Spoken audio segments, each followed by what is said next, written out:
the ways to embrace death, right? So there are many different ways to embrace it. Actually, not that many, but various different ways to embrace it, right? And the first way to embrace it is contemplating on the infinite, right? Contemplating things that your mind cannot comprehend is something that the mind really is a threshold that the mind cannot comprehend, right? It's a part of existence that nobody has any fact, nobody can say for certain what's going to happen. You see what I'm saying? So let me keep reading because mortality, right? And so you feel that foretaste of death anytime you feel like, anytime you see something that you cannot put into words, right? Anytime you feel in awe, anytime there's something so vast and so incredible, like looking at the night sky, anytime something like that happens, it's almost like it's the experience of death, because death is you just cannot comprehend. So you're giving your mind a taste, a little taste of that place that you cannot comprehend. You know what I'm saying? Right? You know what I'm saying, okay? Just give me a few moments, right? A shadow of death, right? So it's too great to understand. This is what children often feel, and what happens when you feel the present moment, right? Like whenever you feel the present moment. Okay, people, I'm fucking up right now. All right, let me see. I already did this 3 times. I don't know how I'm struggling with this right now.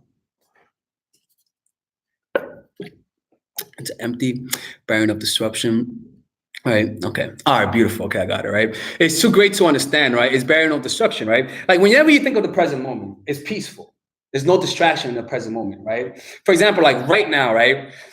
Right now, just notice your breath right now. Right. Let's do like a little exercise. Right. You notice your breath, and for 10 seconds, allow yourself not to feel better. Don't try to feel better. Right. Don't try to change how you feel. Don't try to feel a little bit better or a little bit worse. Just don't try to feel better for 10 seconds.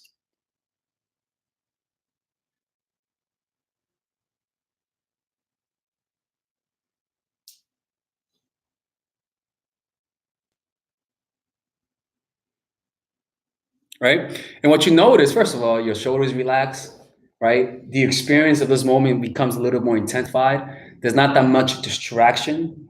Your attention is in the here and now, and it's barren of distraction. That's what happened. How did you feel before you were alive? Did you feel any unhappiness? Did you feel any distractions? No, like that's what death is. It's very similar to the present moment.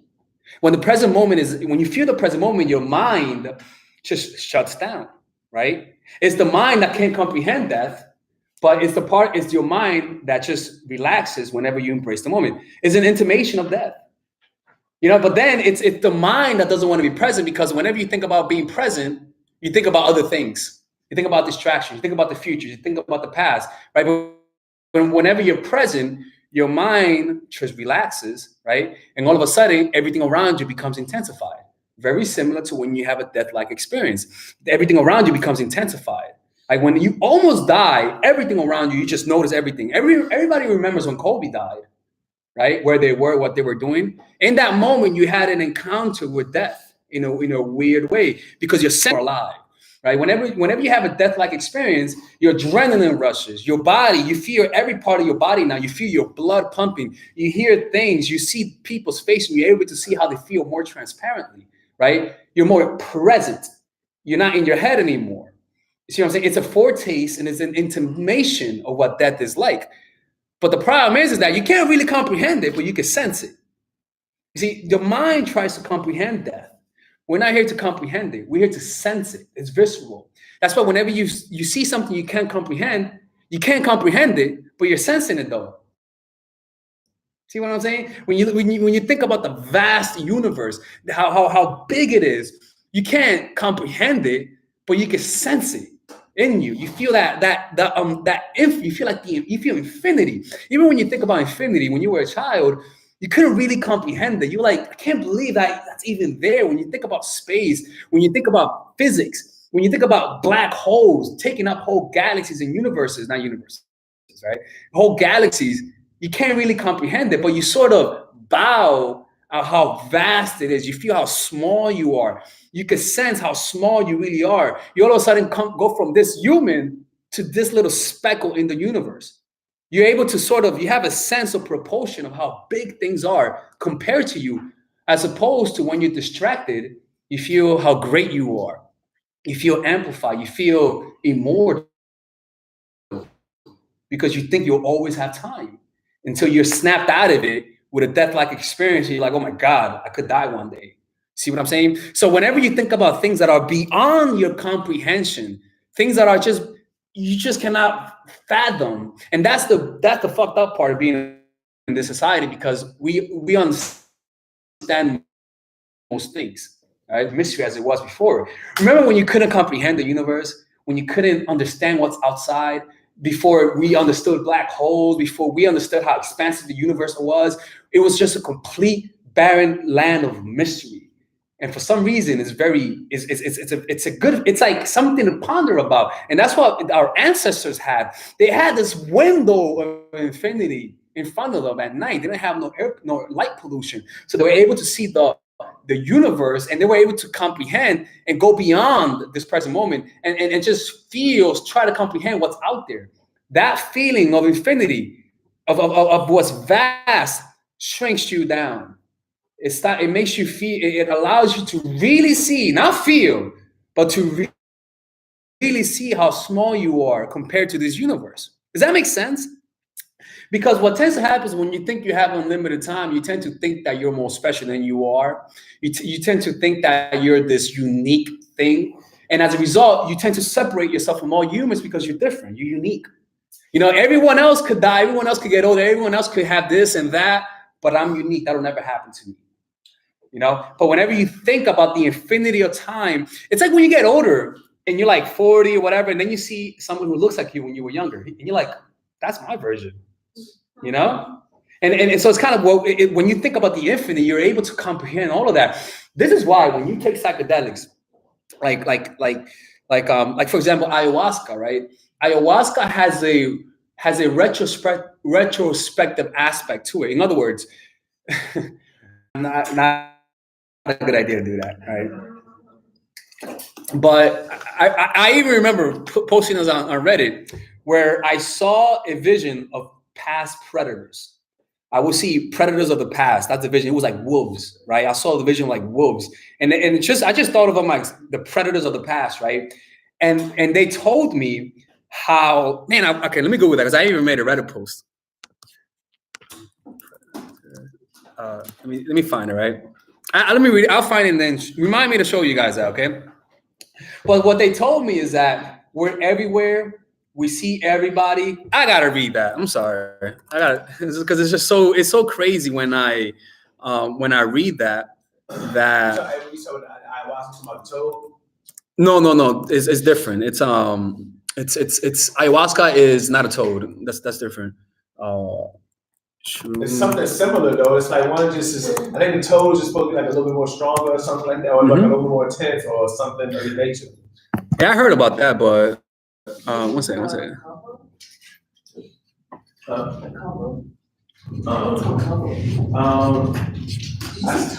Yeah, it's MED something 05. I actually seen it because I watched Mike Tyson's podcast, How Box It. Oh, you know what I'm saying? He said it takes you to a real spiritual, like, you know what I'm saying, place. You know what I mean? He was talking about it. He was like, just it'll change your life, like, you know what I mean? Like just that instance. You know what I'm saying? It's like a venom from a toad. You know what I mean? It's the venom, it was like they dry it out and vaporize it. You know what I'm saying? It's more intense than ayahuasca. Yeah, something like that. And it's actually dangerous. You could die from it if you take it off. Oh, here it is. Sorry. Sorry. But the way Mike Tyson, he got really, really wanted to try it. You know what I'm saying? Yeah. Oh, Mike Tyson took that? Yeah, he said it was the best. Like, he said it's like the ultimate spiritual. And that's the thing, is that the spiritual is also part of the infinite. It's like, that's why a lot of people, when they take shrooms, they become transformed. It's because they've experienced the infinite. They gave their minds a taste of something that is beyond their comprehension. And you feel how, even when you take shrooms, you tend to see signs of other existences, of other people. And let me read it right now, right? Oh, I can't believe I found it, right? All right, so I said, like, when I take shrooms on high doses or even ayahuasca, there are times when I go into the past. This was like a year ago. I see the eyes of past predators, such as old wolves that slowly walk up to me and look at me in the eye. I then noticed that the eyes that see me is the eyes the eyes that are seeing me, the past predators, are the eyes that see through me. They told me that once you let go of your ego, you can see yourself in others. You see the one that has always been there, but is being hidden of itself. I noticed something similar, where the beings tell me that when you see someone, they are seeing me through them. There are eyes everywhere. Everyone is being observed, not in a creepy way, but that awareness fills every space. Space is that awareness. I know this is insane when I said that.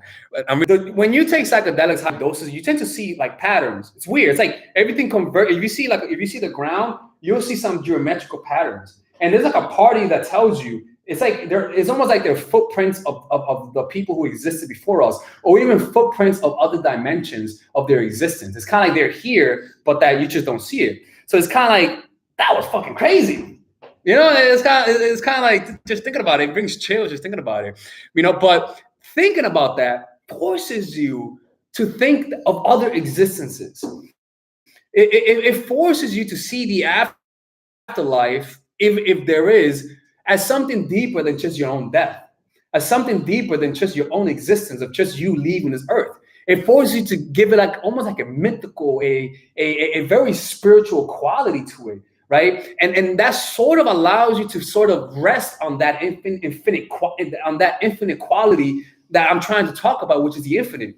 It just takes you away from this moment and just forces you to think about things that are bigger than yourself. And when you think about that, it lowers your ego. That's what spiritual people are. People who are thinking about something that transcends the moment. Does that make sense? It's crazy shit, isn't it? Huh? It's creepy. I'm not gonna lie. Those predators creep me the hell out. So yeah, you see, I'm very slow with my seminars. It takes a while for me to get some momentum, right?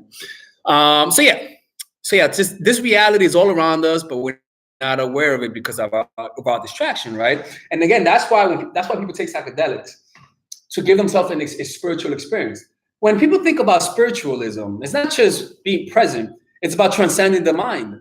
This is what we're talking about transcending the mind. Thinking about the infinite, because your mind cannot really comprehend infinity. It just cannot. But you could try. And the part that tries isn't the mind itself. It's a part that's beyond the mind. You tap into your higher self whenever you think about the infinite. You feel different too. You even feel a little bit more at peace to some degree when you think about the infinite. That's why people give people who are dying psychedelics, they give them shrooms, because they're able to think about their own death from a more realistic perspective, which it isn't that scary, but fuck that, you know, right? By the way, I'm not talking to you guys like I'm some like sage that has accepted it. Nah, man, I'll go down screaming and crying, right? But I'm just being honest, you know. But you know, I'm trying to work it out myself too, right? So yeah, it's too great to understand, right? So this helps you see our shortness, right? Remember the time you took shrooms and you saw people sitting and then somebody took their place. Oh, okay, right? This helps you see the shortness of life whenever you think about the infinite. Because then when you think about infinity and how vast time is and how big the universe is, and then in comparison, you narrow your focus into this moment, you tend to see how not useless, not meaningless, but how serious you're taking things that you shouldn't be taking that serious. You see what I'm saying? You can see how wrong your perspective are with some things. When you think about death, you all of a sudden notice how you're thinking about your parents from the wrong perspective. You see them more as a temporary thing. They're temporary. You know, you see that they're going to expire one day. You see that you can expire one day, and that has to change the way you see things. And as a result, how you deal with them and treat them. Whenever you know that somebody's going to die, your parents are going to die, your mom's going to die, you treat them with more tenderness. You treat your life, you see everything around you. When you see New York City, one day New York City is going to be taken over by nature. Trees are going to begin growing out of the buildings. You know, monkeys are going to begin living here. You know what I'm saying? Animals are going to begin taking, refuge in these places. And then you might have a complete different environment tailored to this kind of place, right?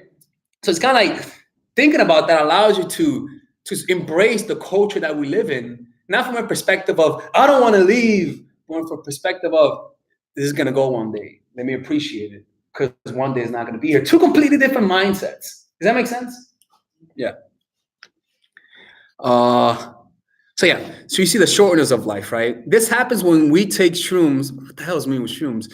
And take and return to the past or future, right? And again, this is why I want to read my notes, because I want to get ahead of myself. Contemplate the infinite through physics and other mind-expanding subjects. Right? So, but we're going to talk about other ways to do it. So contemplate the infinite through physics, reading about new discoveries in science, right? Another mind-expanding subjects that is the threshold of our minds. Remember the baby bird ayahuasca experience. All right, give you guys an example, right? So when I went to Colombia, I took ayahuasca and all that sort of stuff. So to be honest with you, seriously, like they're dinosaurs, by the way. Birds are dinosaurs. Because they have wings. Dinosaurs have wings. You really notice they're dinosaurs. So when you eat chickens, you're eating dinosaurs. Yeah, it tastes like So when if you eat a T-Rex, it tastes like chicken, right? But eat the wings too. Pretty good. Korean chicken. No, I'm not saying that they use dinosaurs. But anyway, so I became a bird, right? And I saw myself as a little baby bird, and then I saw my mom as like a big bird, right? And she was like looking around, like she's like, I don't know what she was doing. She was looking around, right? And then in that moment, I realized that that's my mom right there, right? And she is the most important thing for me, right? As opposed to when you look at that bird, when you look at those random ass birds, you just see them as birds, like just birds. But to me, that was my mom. So it's kind of like experiencing the what's important to different animals is very mind expanding. You sort of come back and say, oh my God, like it's like a completely different reality. It's like, this is important to me, but to an animal, it's like to a little bird, his mom is the most important thing. And then you look at that bird, the bird's mom, and you eat it like it's nothing. You just ate that bird's mom, dude. Like you ate that bird's mom. But that's not the point. The point is that that's a mind expansive experience. And I'm not telling you guys to take psychedelics. Please don't take, actually, I'm not going to say please, but, you can watch Joe Rogan and stuff like that. But that's an experience, right? And so, anyways, let's keep going, right? Or let me see. Or taking the beings through ayahuasca. Okay, that's another one, right? Jesus Christ. It's like, I should have just brought my own shaman. Yeah. Talk to him, right?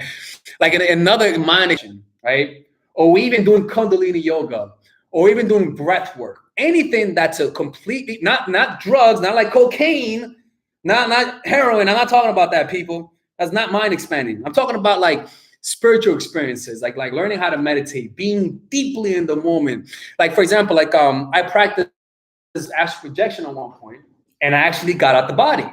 I came back, but when you come back to the body, you're like, holy shit, this is a different reality. And because of that experience, it's almost like you give it's like another level. You're like, you know what, man, this ayahuasca brewed it up. I made it in pill form, right? So, and yeah, I made it like a little pill form, and it was a good ayahuasca too, right? It did it, and that experience was more of an auditory experience where the beings. I'm not going to tell you the whole story, but like the beings were talking to me, and I would listen to them almost as though you're listening to your own voice, but times 10. It's like it had its own voice, had its own resonance. Like